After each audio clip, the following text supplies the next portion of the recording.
Chapter 30. Orbital Speed Demons. Trig ran back to the resonance cascade, where Tenna and Anfel were waiting for him at the weapons control station. Anfel and I were watching a replay of the fight, and we noticed something, Tenna said. Veldanura really did fire 30 torpedoes, Anfel cut in, but only 29 of them came at us. So there's a missing torpedo? Trig asked. Tenna nodded.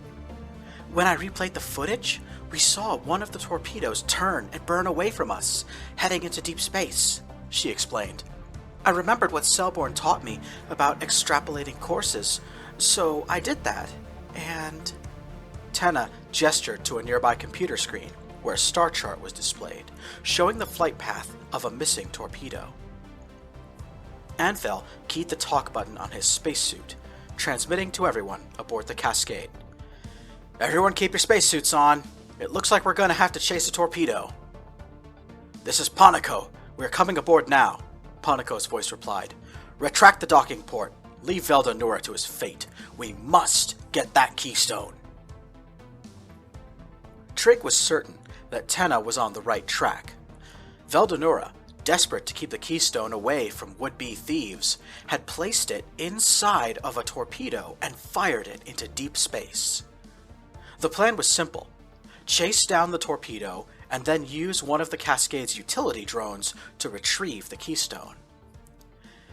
That torpedo was accelerating at over 1,000 meters per second squared relative to the barycenter of this system, Rulon reported from the cockpit.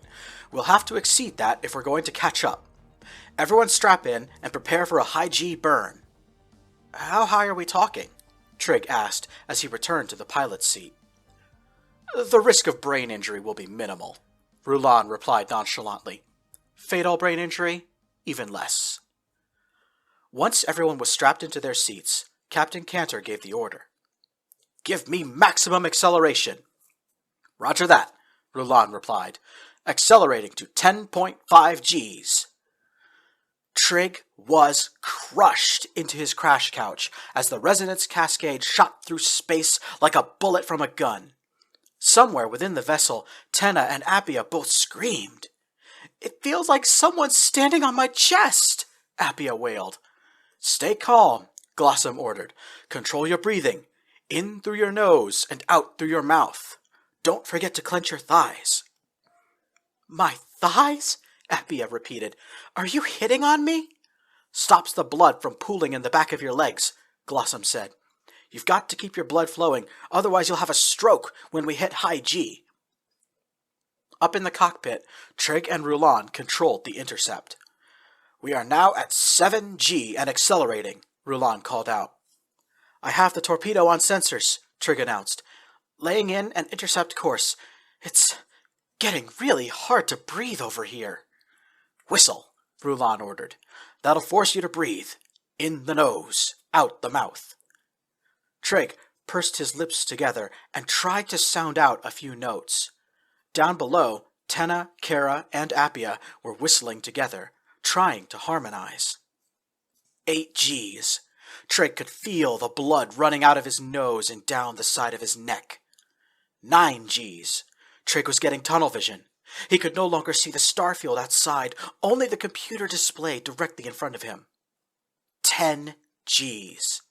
Trig had a powerfully sharp headache, like his skull was caught in a vice. Intercept course confirmed, Rulon said.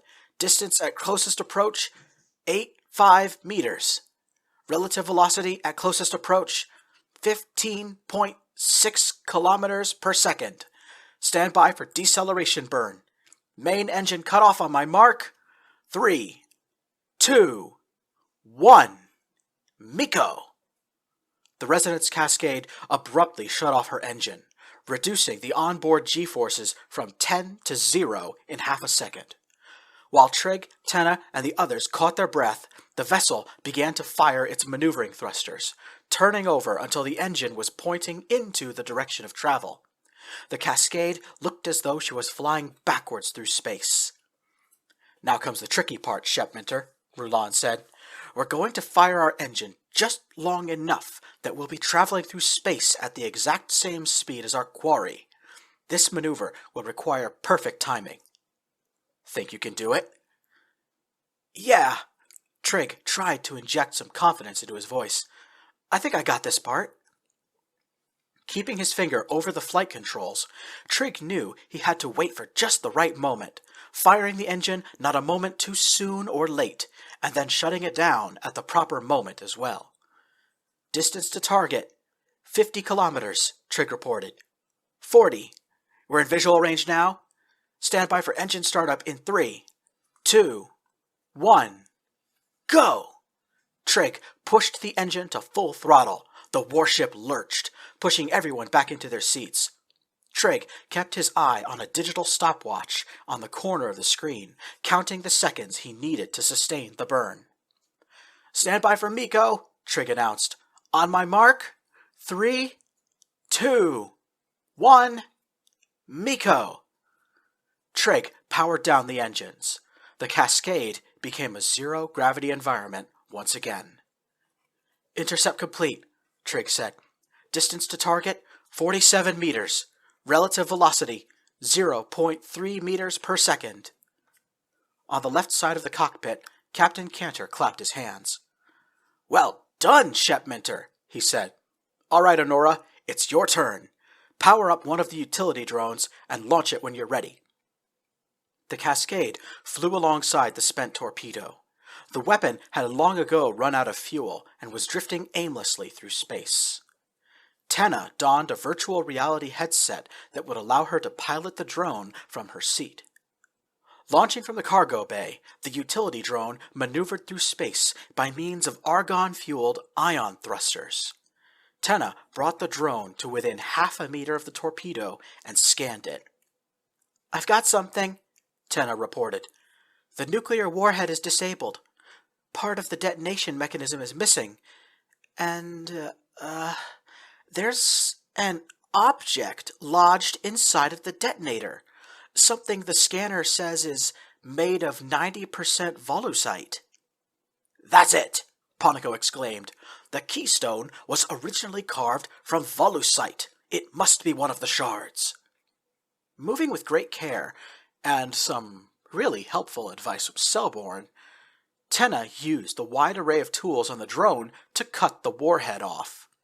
The torpedo's AI pilot tried to resist, firing its maneuvering thrusters wildly until they ran out of fuel.